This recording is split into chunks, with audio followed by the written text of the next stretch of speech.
Once upon a time. So there was this learned man, wise man, a guru, a teacher. Okay, so this guru or the wise man used to give talks or give discourse to his followers. Atag siya talk, mga inspiring talk, mga words of wisdom. Okay, not only people from village, but many people, damo-damo, from other places and far away places. Okay, so amo nang ginapangtagaan niya yung mga talks, and people from far away places would come to listen to his discussion. So a person used to come from a far away every day, layo niya balay, to listen to the discussion given by this wise man. So malasing layo balay niya gakadto gid siya, gadayo gid siya to listen sa discourse ng ining wise man. So for about a month, bulan na, he continued to come to listen to the discussion, to the talk or the talks given by the wise man. So he listened carefully. He listened very carefully to every word the wise man said, and would return kung mapuli na sa kung matapos na ang diskusyon sa ining wise man, puli man na sa ila. So amo nang ginahimo niya, pamati, tapos pamati, mapuli. And one day, after the discussion, after the talks, so sang natapos ng discourse was over, so the man stayed. He stayed, and after everyone left, kay natanaw doon nahuya man sa guro nga mag-approach dayon sa may guru. So after everyone left, so he went to the guru, he went to the wise man and said and asked, I want to ask you something. So the guru replied, okay. Ask. And then the man said, Ambalya, I have been listening very carefully to your teachings. I'm listening very carefully to your teaching every day for a month. And I remember everything you said. I remember everything.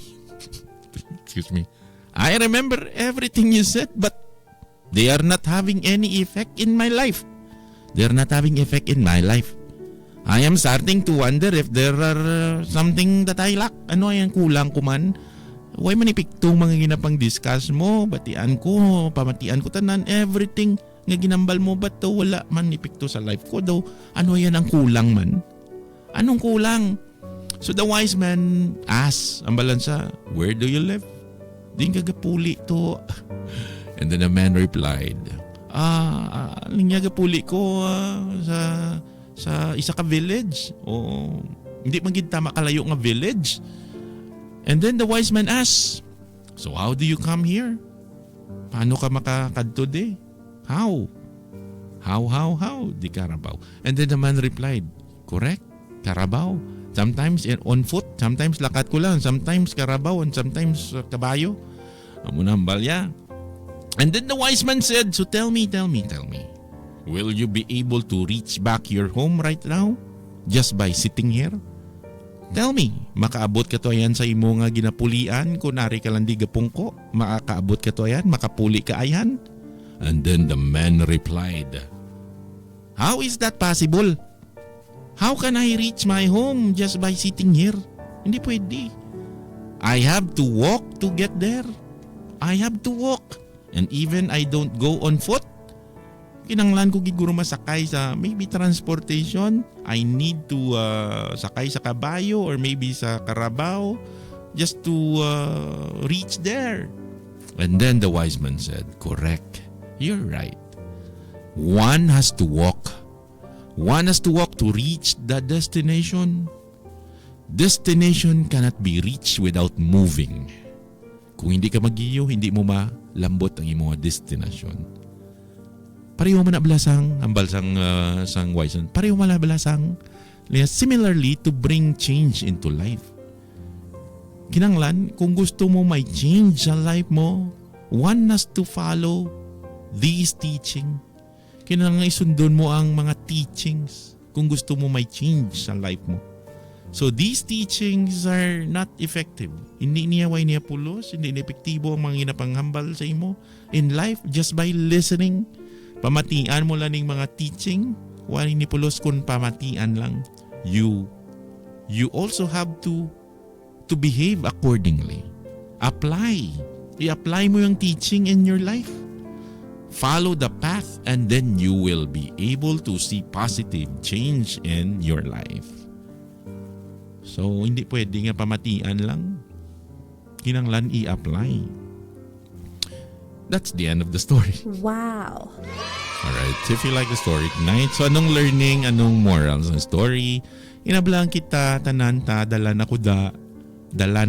So we hear so many good. We hear so many bad things in a day, good and bad. We listen to some things, pamatian ta, and ignore them. Nabatian ta, nahibalan ta, but we ignore them. Some things remain in our mind. O kumbaga sa memory ta, some things remain in our mind board, aradabi for some time. Then, we forget them.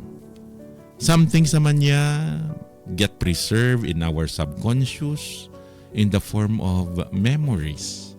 But the things we follow, but the things that we follow, we start following, they affect our lives. Ang mga bagay nga sunod ta, kaya ginasugudan ta sundon, inayam epekto na sa life ta. They gradually become, kumbaga, ingrained in our habits. And eventually, ang inyong mga bagay become a part of our personality. So, by getting involved, kumbaga, in our nature. So, therefore, ang butsilingon na nga, if you want to bring a positive change sa life ta, kung gusto ko nga may positive change gid sa life ko, don't just listen. Don't just listen to the good things. Follow them. Himo gidi, action is important. Follow them. Anong pulos mamati tadi sang kayuhan sang witty story? Anong moral sang story pamati pagkadason nadlaw or maybe after a week ara pa sa mind ta pagdason magwa na sa salaba nga pusil.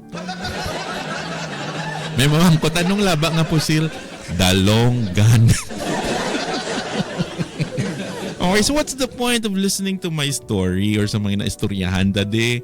Okay, pamatian nami, no? Pero anong punto if wala malang ginasunod? Oh, don't just listen. Don't just listen to the moral of the story or good things, but instead, follow them. Hindi lang kay listen and then magwa sa din gani, laba nga pusil. Oh, bad. The long 802. That's the end of the story. I want you to react. So send your reaction now. Padala nyo lang sa text line 0912-718-7011. Sa bahay o sa biyahe kahit saan mo magpunta, ikaw lang idol, araw-araw gusto kong kasama sa balita. Music